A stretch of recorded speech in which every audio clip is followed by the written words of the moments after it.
Welcome to ChannelWaves, the podcast where channel leaders share success strategies, best practices, and emerging trends. Brought to you by Structured Web. Here's your host, Stephen Kellum. Welcome, everyone, to ChannelWaves, Structured Web's view into everything channel. I'm your host, Stephen Kellum. And today, we're going to do things a little different. We're going to have a feel-good podcast. We're going to talk about how you thrive in today's channel. And I think that's really important based on everything we've gone through in the past. And we're joined today by Tricia Atchison, who is VP Global Partner of America Marketing for Equinix. So welcome, Tricia. Thank you. Nice to be here. Nice to have you. So everybody, we had talked for a while, a couple of weeks ago. Wow, maybe it had been a couple months ago, about what to land on and how to share what Tricia's learned, and maybe I can weigh in a thing or two. And we came up with how to be a good student of the business. And what are the things that you need to do to really thrive? I think being a student of the business is probably one of the most important things I have learned over the many years of doing this. So, and it takes on, I would say, different forms. Sometimes maybe you don't even realize you're being a student of the business, but things are changing rapidly, right? And I think probably more now than ever, it's really, really important to know what's changing around you and be in tune to that. Yeah, I totally agree. And we're going to talk about AI, which is what everybody's talking about as we get through this. But Tricia and I both thought that if we started off with AI, we were never going to get anything else, right? So we came up with 5 things to go through, and we're going to walk through those 5. And they are sales and marketing alignment, which I think is really key. Ongoing self-education. I think you mentioned that a little bit. How do you really become a student of the business? Creating programs that have value. And I think that's kind of basic. And I think in all the technology that comes out, sometimes we forget about the value of the programs. CX to PX, which is one of my favorite, right? And how is the B2B to C affecting B2B? And then we're going to end it up with AI and digital transformation, because I think that is like something we could talk about for quite some time. A long time. Exactly. But yeah, let's start with sales and marketing alignment. That's near and dear to me because I've been a CMO, I've been a head of sales, I'm a CRO, and I think to me they're all merging together. And the question is, can you make it seamless? Yeah. So I think sales and marketing alignment. So I've sort of prided myself throughout my career on being able to align back to sales. And probably when I was doing it early in my career, I didn't really realize how valuable it was or how important it was. And now for the role that I'm in, right, running America's marketing, running global partner marketing, it's really important that you are aligned to your sales counterparts. You have to understand their business. You have to understand their priorities, because if you don't, then the programs you're building, they might work. You might get lucky, right? Or they may not work. But what I have found over the years is the better you can be a student of their business and understand what they're trying to achieve and what their objectives are, and then building programs in alignment with that, it helps you both win, right? And I think, gone are the days where marketing can have a green scorecard and sales does not. Like, everybody has to have that green scorecard. And the way you get to that, right, is by being super aligned and spending time with your sales counterparts and really understanding their business. What are some of the challenges that you face? It's easy to say that. Sometimes it doesn't always work out so well. Yeah, I mean, I think from a challenge standpoint, so I think sometimes I've seen that sometimes you have sales leaders that don't value marketing, or they think that marketing is maybe just an execution arm, right? So like, hey, I want to do this event. Can you just execute this event? We all know that people love events, but they're an expensive way sometimes to go to market and don't always yield the results that you're looking for. So I think sometimes understanding the functions can be a challenge, right? Because I think marketing is just viewed as in service to sales, and then maybe they don't value what marketing can bring to the table. I think sometimes marketing and sales objectives are not in alignment. So I've worked in organizations where they didn't necessarily line up in what one organization was being asked to do versus the other organization. And when you have that misalignment, right, then you start to you start to have problems in terms of what you're driving to. And so I do think that it takes diligence. It takes from the marketing standpoint, I think you have to really put yourself out there to say, like, I want to be aligned to your business. And of course, marketing is going to sometimes have other objectives that are not just in service to sales. But if you can work through both pieces of that and kind of bring that back together, I think that you'll find that you do better. So I do agree. Sometimes it can be challenging. They say, I think in everything, it comes back to relationships. There is a big element of building relationships and building trust in terms of working with your sales counterparts, because they are driving to a number, they are under a lot of pressure, and they want to make sure that, that they're getting the most from all of the people that are kind of in service to them as well. So I kind of always go back to the relationships, because I feel like if you can build strong relationships and build that trust with them, that when you go to them to say, hey, this isn't the best program, or hey, let's try this program, they might be a little more open to what you're trying to do with them. Yeah, I totally agree. And from historically, I come from a sales background and then moved into marketing. I think the interesting thing for me was the first time I sat down with someone and we really looked at the whole pipeline, and we looked at from awareness all the way to close and went, where does sales and how does marketing play in each one of them? I think the good thing for us, and now I guess I consider myself more of a marketer, is I don't think marketing's ever been more valuable, never has been more valuable than it is to sales right now, all the way down the funnel. And the best salespeople that I know today are leveraging marketing for absolutely everything, right? From the very top of the funnel to the very bottom, and work well together. 100%, 100%. And in the roles where I've been most successful, it's where I had sales leaders that actually valued what marketing was bringing to the table. A couple of jobs ago, I had a sales leader that we would literally like draw on the board marketing contribution and where we thought the pipeline was coming from. And it was kind of a lot of fun, right? Because then you were thinking about how you were building your programs to get to that number to make sure that sales was getting to where they needed to be. And so I agree. Like, I think there's a lot of opportunity there. But not everybody, right, kind of goes into it thinking that way in terms of, how can sales and marketing better align? So. No, I agree. I think there's a great opportunity out there for it. I remember the first QBR I was in where the head of sales brought in marketing for the whole QBR and made sure that marketing understood everything that sales was going through, and then made sure that sales knew where marketing was contributing. Once again, I think it all starts at the top, right? And I think that is the leadership and that is the trust side, right? I agree. And that's when and how I've seen it work the best as well is, again, it all comes back to, are you a student of the business? Do you know where the challenges are? Are you building programs that are going to help align to what you're trying to achieve? And to me, that's actually kind of the fun part, right? Because if you're just executing on activities, that's not very interesting. No, it's not. But I think that is a nice segue into ongoing self-education and understanding what is best practices and what is happening out there and what are channel sales leaders doing, or just sales leaders in general, right? You could take channel out of this for a moment, right? Is ubiquitous wherever, whatever indirect or direct channel is, how are they tied together? And taking a look at that and seeing what's best practices in marketing, seeing what's practices from a sales perspective. Yeah, I agree. And I think that things are changing rapidly, right? And I mean, we'll talk about that probably with AI too, but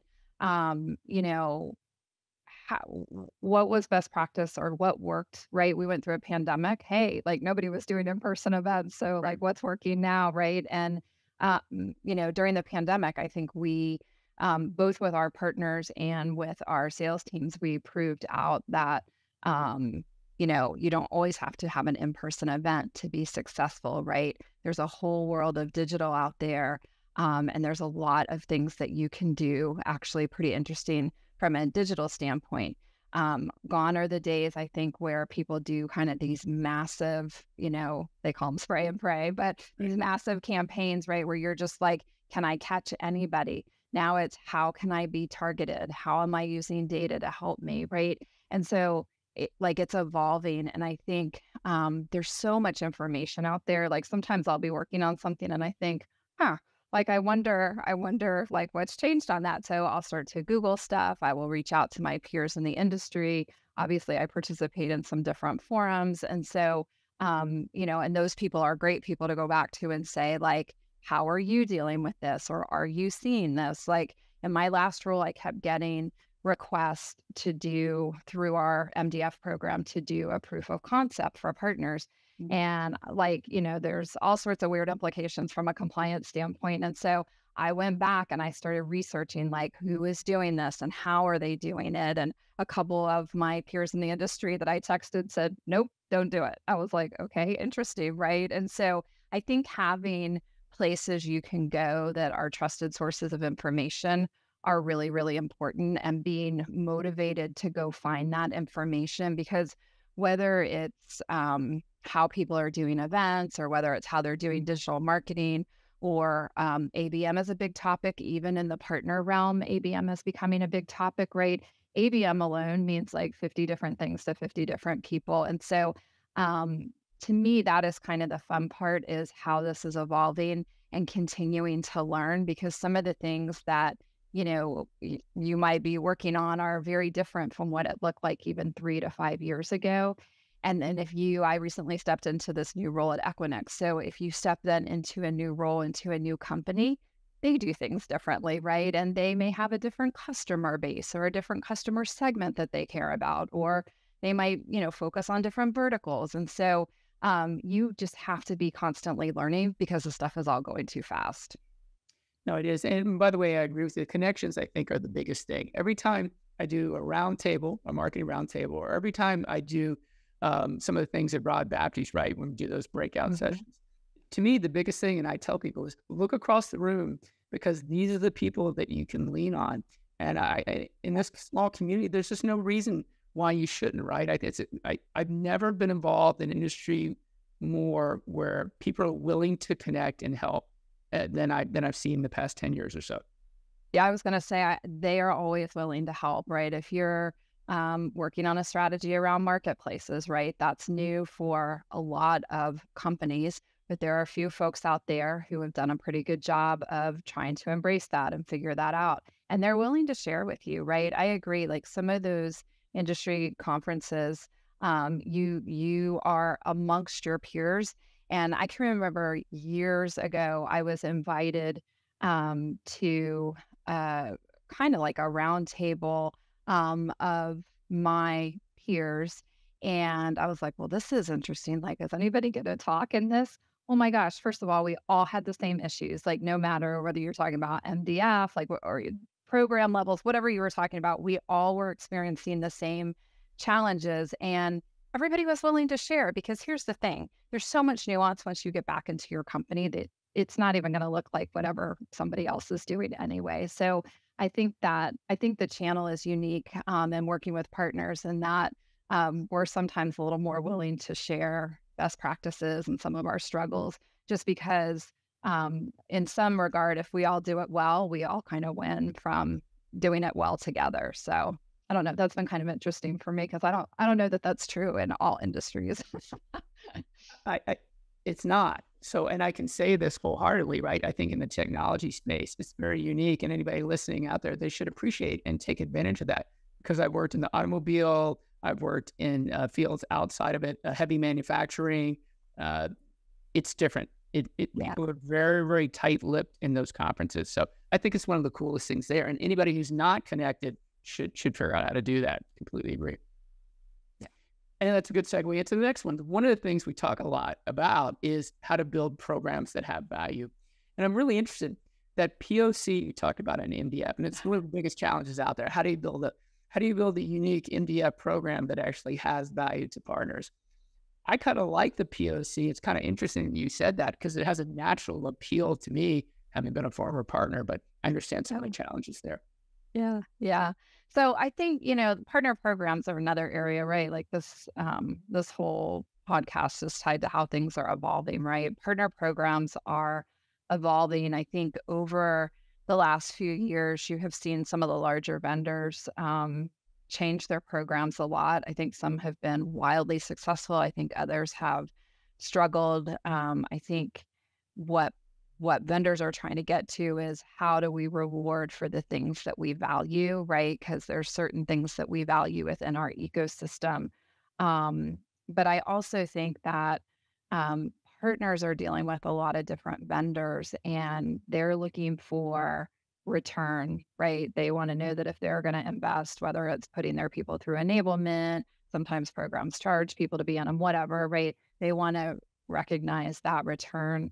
They're looking for simplicity, right? Because, I mean, MDF is a great example. They're trying to deal with 5 or 10 or 100 or 150, right? Different MDF programs. And so when everybody thinks they're clever and try like have some kind of nuance, and it makes our partners a little crazy. The other thing I've seen recently too is I was just reading an article that was talking about there's a lot of partners that are actually looking to add new vendors. And I feel like that's not always the case. Like I feel like there's, certain years or certain times where partners are pretty content with the set of vendors that they have, and they're not always willing to bring on new vendors because it's expensive for them. So I found that a little bit curious, right? That, and this may tie to the fact that one, technology is evolving. Two, I think partners are also having to evolve, right? Their businesses. And so if you think that there's a set of partners out there that are actually looking to add to their portfolio, then what are they going to evaluate you on? And one is definitely going to be simplicity, but one is also going to be like, am I going to get a good return for the investment that I'm making? Because it is expensive for partners to bring on a new vendor. Yeah, no question about it. And I think that ties into the PX to CX, or really CX to PX, sorry. The other way around, CX to PX, right? That'd be pretty bad if it went PX to CX, but CX to PX. And I think the simplicity side to it, I go back to you said about an MDF side of things. When I was a partner, there was a Fortune 100 company that had an MDF program that I would have had to hire someone full-time to manage. It was just so... A lot of vendors do. Yeah. Or makers do. Yeah. Yeah. Or I wrote guidelines that read like they hated me and didn't want me to act. You laugh about that. I tell people... No, I've lived it. It's so painful. And it's getting worse with compliance. So I'm not sure that's getting better, but yeah. It is getting worse with compliance, but still, there is font that looks like a contract, and there's font that looks like something that this is marketing, that it's two-partner marketing. There's font that says, I like you. I know that sounds really weird, but when you look at a website, you decide in less than a second whether you like it. When you look at a page, you go, is this legalese, or is this someone talking to me who's truly my partner? And once again, I want to do it. And then you start to go, oh my gosh, here's what you start to think, I think. You start to think, I'm not going to return on this because this is going to be a ton of work. I'm going to be going through all this sort of stuff, and they're not actually paying attention to what's important to me. And then they don't like where I put my logo, so now they're not going to pay me or whatever craziness ensues. And it's interesting, right? Because one of the things that I think is really quite interesting in the partner world is how technology has evolved, right? And so, when I started this partner stuff years and years ago, right, there were like maybe one tool and everything else was homegrown. And part of what's been interesting, I think, over the last several years is because the technology has evolved so much, vendors are struggling with kind of their homegrown solutions and making the leap into technology that's been developed that actually works well and makes it easy for our partners, right? And so, you don't have to have these MDF tools and education systems and stuff that make no sense, that were never written for partners to begin with. You can actually work with a vendor, right, to come up with what works exactly for your business. And it makes the experience for your partners amazing, right? And one of the things I always say to people is, you need to be clear on your requirements for what you're trying to do with your partner ecosystem, and then let the vendor come along with their expertise, right? A structured web, and work very closely with you in realizing that vision.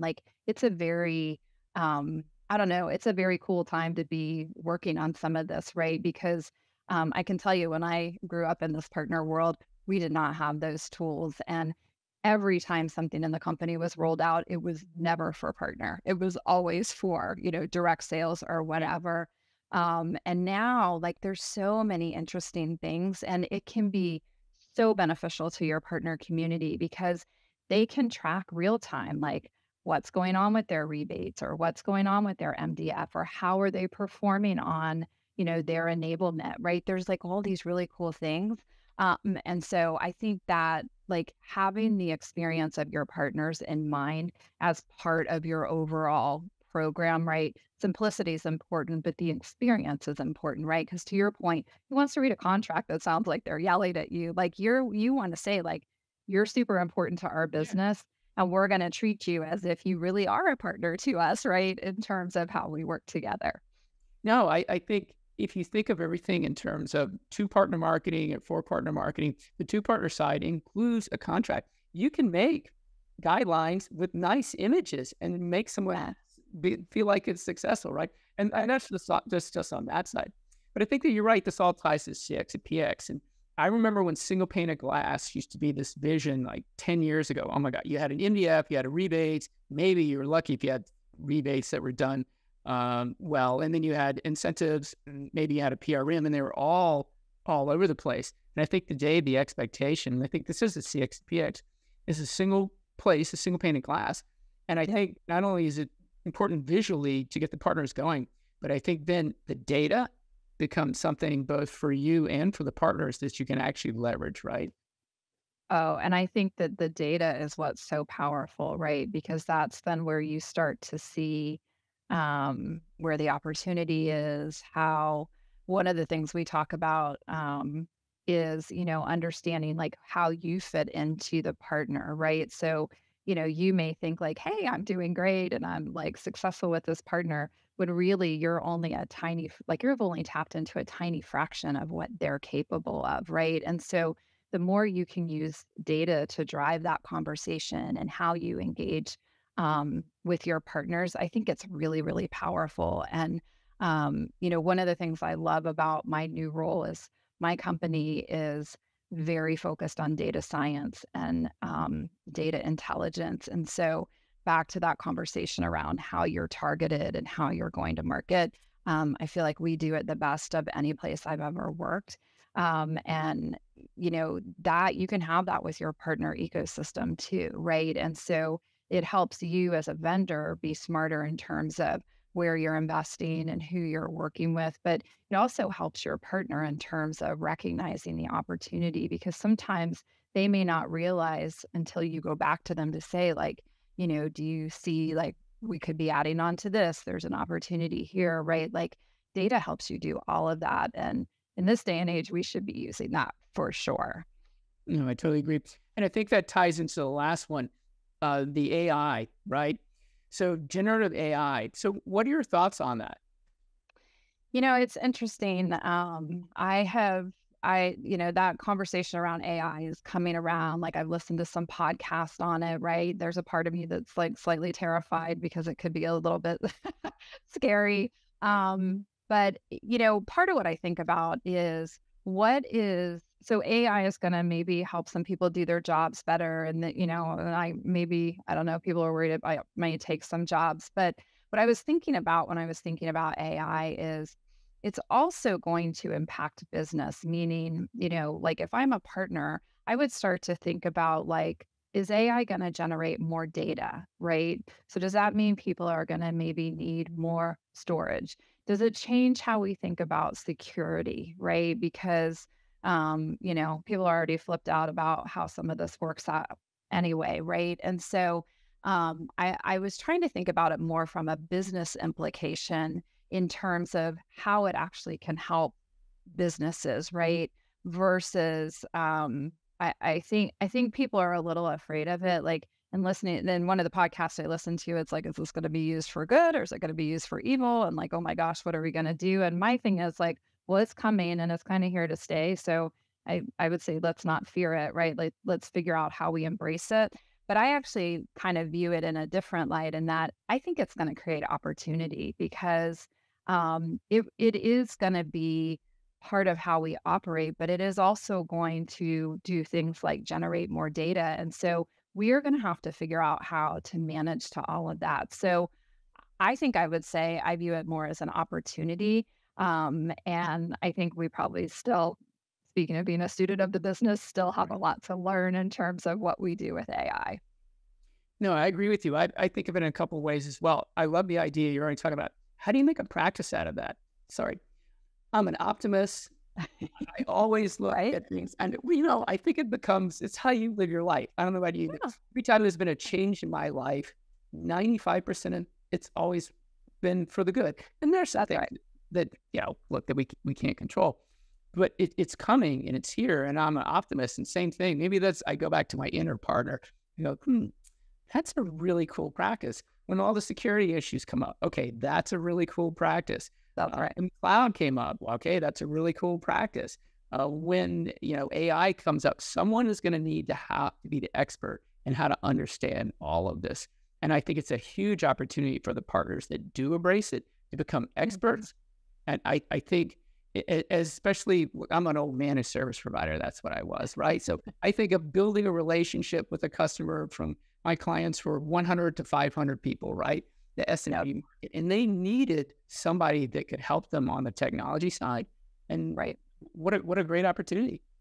And they still do, right? I mean, the biggest, I would say, opportunity in terms of customer segment is definitely that mid-market, commercial, SMB, whatever your companies refer to it, right? Obviously, enterprise, there's tons of opportunity, so I'm not saying that, but I think it's that sweet spot where, particularly for our partners, right, to be able to step in and really help these companies think about, again, future trends and what's coming and how it's going to impact their business. So I'm with you. I think it'll be an opportunity, and I'm like, I think we should embrace it versus fearing it. And I think we might be surprised what we see kind of on the other side from some of it for sure.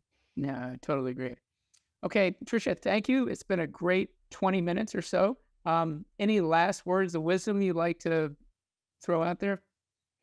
I would first just say thank you for having me. This was a lot of fun. And I guess I would go back to where we began, and that is always be learning and always try to be a student of the business because, AI is what's on tap right now, but who knows what's going to come behind that. So there'll be more exciting things for us to embrace and learn.